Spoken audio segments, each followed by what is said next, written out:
ഈ വീഡിയോയിൽ വളരെ നിർണായകമായിട്ടുള്ള ചില ഡെവലപ്മെൻറ്റുകളാണ്.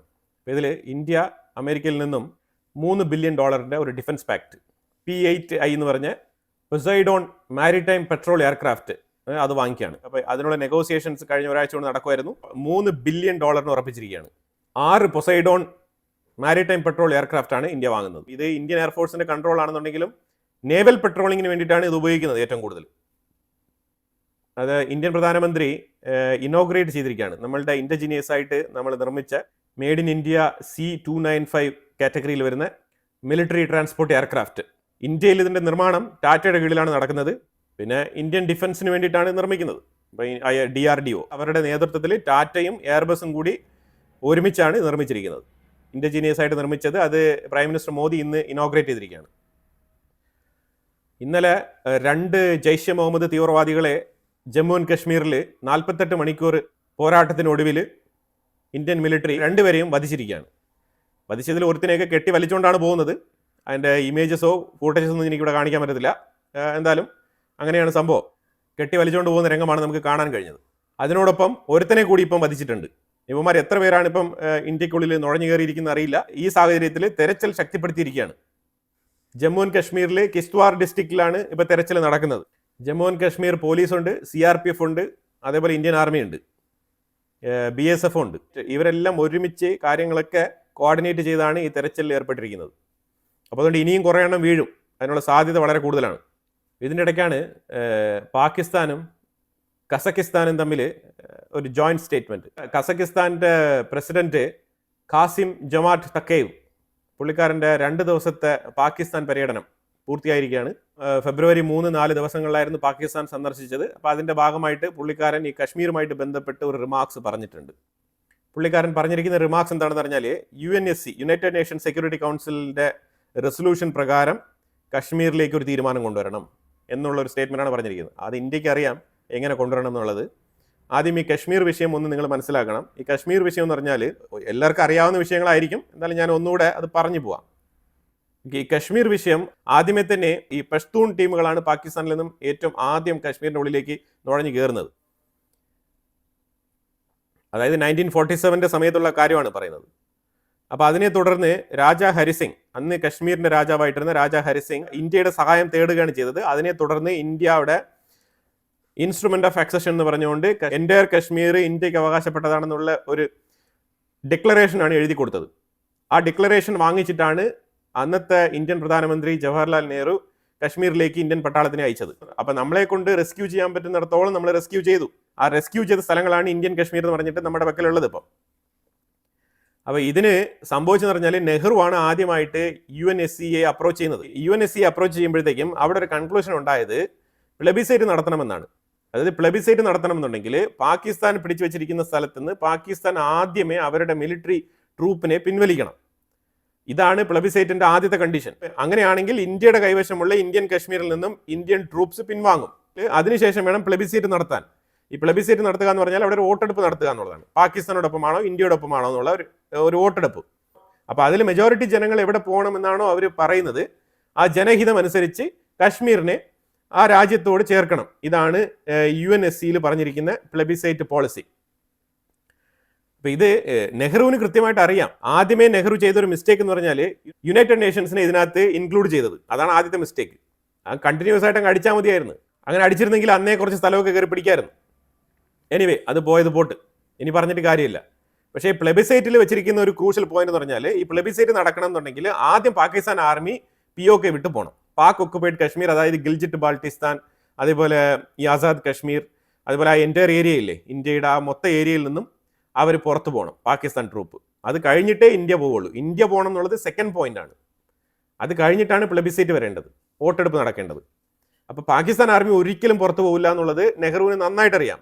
കാരണം പാകിസ്ഥാൻ ആർമി പുറത്തു പോകുന്നു എന്ന് പറഞ്ഞു കഴിഞ്ഞാൽ അവർ പേടിക്കും. അത് ഞങ്ങൾ പുറത്തു പോയി കഴിഞ്ഞാൽ ഇന്ത്യ ഇത് മൊത്തം കയറി പിടിക്കില്ല എന്ന് എന്താണ് ഉറപ്പ്? ആ ചോദ്യമാണ് അവരിപ്പോഴും ചോദിച്ചുകൊണ്ടിരിക്കുന്നത്.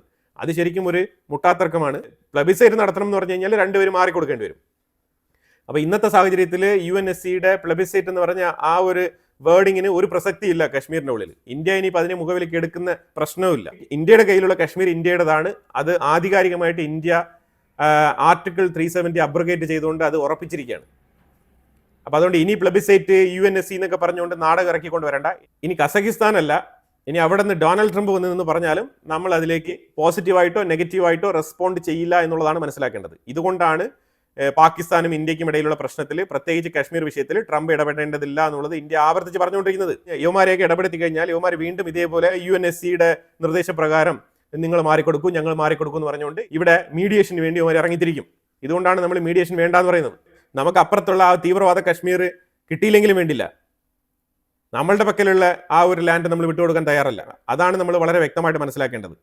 അപ്പോൾ അതൊക്കെ കഴിഞ്ഞിട്ടാണ് ഇപ്പോൾ കസക്കിസ്ഥാനിൽ നിന്ന് ആളിനെ കൊണ്ടുവന്നിരിക്കുന്നത്. യുവമാരുടെയൊക്കെ ഒരു കോമഡിയെ, സോലാർ ഇലക്ട്രിക് വിങ് ഘടിപ്പിച്ചുകൊണ്ടുള്ള ഡ്രോൺ, അൺമാൻഡ് ഏരിയൽ വെഹിക്കിൾ നമ്മൾ നിർമ്മിച്ച് സക്സസ്ഫുള്ളി അത് നമ്മൾ പരീക്ഷണം നടത്തി വിജയിപ്പിച്ചിരിക്കുകയാണ്. സോളാർ ഇലക്ട്രിക് വിങ് UAV എന്ന് പറഞ്ഞിട്ടുള്ള സർട്ടിഫിക്കേഷൻ നമുക്ക് കിട്ടിയിട്ടുണ്ട്. ഇത് ശരിക്കും പറഞ്ഞാൽ ഒരു നിർണായകമായിട്ടുള്ള കണ്ടുപിടുത്തമാണ് ഇന്ത്യക്ക്. കാരണം ഇപ്പോൾ ഡ്രോൺ നമ്മൾ ആക്റ്റീവ് ചെയ്ത് കഴിഞ്ഞാൽ അത് സൂര്യപ്രകാശമുള്ള സ്ഥലമാണെന്നുണ്ടെങ്കിൽ നമുക്ക് അതിൻ്റെ എൻഡ്യൂറൻസ്, ഡ്യൂറേഷൻ എക്സ്റ്റെൻഡ് ചെയ്യാണ്. അതാണ് മനസ്സിലാക്കേണ്ടത്. അല്ലാതെ ബാറ്ററി തീർന്നു, അവിടെ തകർന്നു വീണെന്നുള്ള പ്രശ്നങ്ങളൊന്നുമില്ല. അപ്പോൾ സോളാർ പാനലാണ്, കണ്ടിന്യൂസ് ആയിട്ട് ചാർജ് ആയിക്കൊണ്ടേയിരിക്കും, പ്രവർത്തിച്ചുകൊണ്ടേയിരിക്കും എന്നുള്ളതാണ് മനസ്സിലാക്കേണ്ടത്. അപ്പോൾ ഇത് ഇൻഡിജീനിയസ് ലോങ് എൻഡ്യൂറൻസ് ഡ്രോൺ, അതാണ് ഇതിൻ്റെ ഒരു കാറ്റഗറി. എഞ്ചിനീയേഴ്സ് ഇന്ത്യ ലിമിറ്റഡ് എന്ന് പറഞ്ഞ കമ്പനി ഗയാന എന്ന് പറഞ്ഞ രാജ്യത്തിൽ നിർണായകമായിട്ടുള്ള ഒരു നീക്കം നടത്തുകയാണ്. ഗയാന എന്ന് പറഞ്ഞ രാജ്യത്തിൽ ഓയിൽ റിഫൈനറി പ്രോജക്റ്റ് ഏറ്റെടുക്കാനുള്ള തത്രപ്പാടിലാണ്. അതുമായിട്ട് ബന്ധപ്പെട്ട ചർച്ചകൾ ഏതാണ്ട് ഫൈനൽ സ്റ്റേജിൽ എത്തി നിൽക്കുകയാണ്. അപ്പോൾ നമ്മൾ ആദ്യമായിട്ടൊരു ഇന്ത്യൻ കമ്പനി പുറത്തുള്ളൊരു രാജ്യത്ത്, അതും ഗയാന പോലത്തെ രാജ്യത്ത് നമ്മൾ ഒരു റിഫൈനറി സ്ഥാപിക്കുകയാണ്. ഇത് നവരത്ന കമ്പനിയുടെ കീഴിലാണ് ഇത് വരുന്നത്. എഞ്ചിനീയേഴ്സ് ഇന്ത്യ ലിമിറ്റഡ് എന്നാണ് ഈ കമ്പനിയുടെ പേര്. ഈ റിഫൈനറി മാത്രമല്ല, റിഫൈനറിയുടെ എക്സിക്യൂഷൻ, അതിൻ്റെ അഡ്മിനിസ്ട്രേഷൻ, അതിൻ്റെ മാനേജ്മെന്റ്, കംപ്ലീറ്റ് കാര്യങ്ങൾ, ഇത് പൂർണ്ണ സ്വാതന്ത്ര്യത്തോടു കൂടിയുള്ള ഒരു റിഫൈനറി. ഇത് ഗയാന എന്ന് പറഞ്ഞ രാജ്യത്തിൻ്റെ ഒരു ഇന്റർഫറൻസും ഇതിനകത്ത് ഉണ്ടാവില്ല. എഗ്രിമെന്റ് നമുക്ക് തന്നു കഴിഞ്ഞാൽ തീർന്ന്. ആ രീതിയിലുള്ള ഒരു ഫുൾ പ്രോജക്റ്റാണ് സ്വന്തമാക്കാൻ വേണ്ടിയിട്ട് ചർച്ചകൾ നടക്കുന്നത്. ഓൾമോസ്റ്റ് ആ ഡീൽ ക്ലോസ്ഡ് ആണെന്നാണ് കേൾക്കുന്നത്.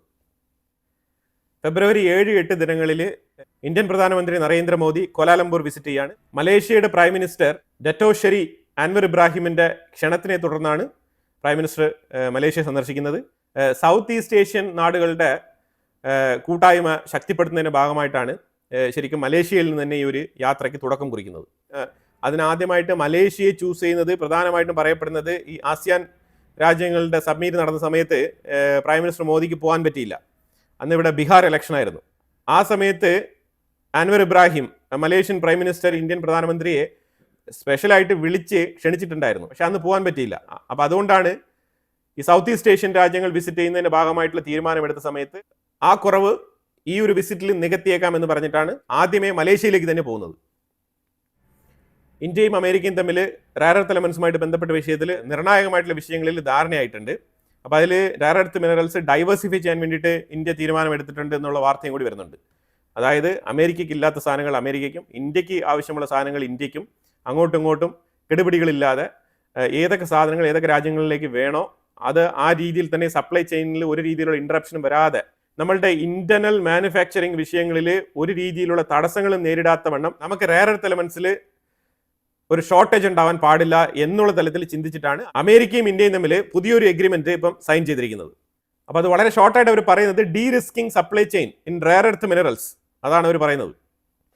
അപ്പോൾ എന്തായാലും കശ്മീരിൽ തുടർച്ചയായിട്ട് ഇന്ത്യൻ ആർമി, അതുപോലെ CRPF, കശ്മീർ പോലീസ്, ഇവരെല്ലാവരും കൂടി ഒരുമിച്ച് തുടർച്ചയായിട്ട് തെരച്ചിൽ നടന്നുകൊണ്ടിരിക്കുകയാണ്. ഇപ്പോൾ 8ാം ദിവസം കണ്ടിന്യൂസ് ആയിട്ട് തെരച്ചിൽ നടക്കുന്നുണ്ട്. ജയ്ഷെ മുഹമ്മദ് തീവ്രവാദ സംഘടനയിൽപ്പെട്ട തീവ്രവാദികൾ ഇന്ത്യക്കുള്ളിൽ കടന്നു കയറിയതിനെ തുടർന്നാണ് ഈ ഒരു തിരച്ചിൽ തുടരുന്നത്. തുടർച്ചയായിട്ട് തീവ്രവാദികളെ തെരഞ്ഞു പിടിച്ച് വധിച്ചുകൊണ്ടിരിക്കുകയാണ്. ഓൾറെഡി 3 തീവ്രവാദികളെ നമ്മൾ വധിച്ചിട്ടുണ്ട്. ഇനിയും തീവ്രവാദികൾ പല സ്ഥലങ്ങളിലും പതുങ്ങിയിരിപ്പുണ്ട് എന്നുള്ള വാർത്തയുണ്ട്. അതിനെ തുടർന്നാണ് ഇന്ത്യൻ ഡിഫൻസ് ഫോഴ്സ് ശക്തമായ രീതിയിൽ തിരച്ചിൽ തുടരുന്നത്. അപ്പോൾ എന്തായാലും വളരെ നിർണായകമായിട്ടുള്ള കുറച്ച് വിഷയങ്ങളാണ് നമ്മൾ ഈ വീഡിയോയിൽ പങ്കുവച്ചത്. ഇതിനെക്കുറിച്ചുള്ള അഭിപ്രായങ്ങൾ കമന്റ് ബോക്സിൽ രേഖപ്പെടുത്തുക. കൂടുതൽ വാർത്തകളുമായിട്ട് അടുത്ത വീഡിയോയിൽ വരാം. Thank you so much.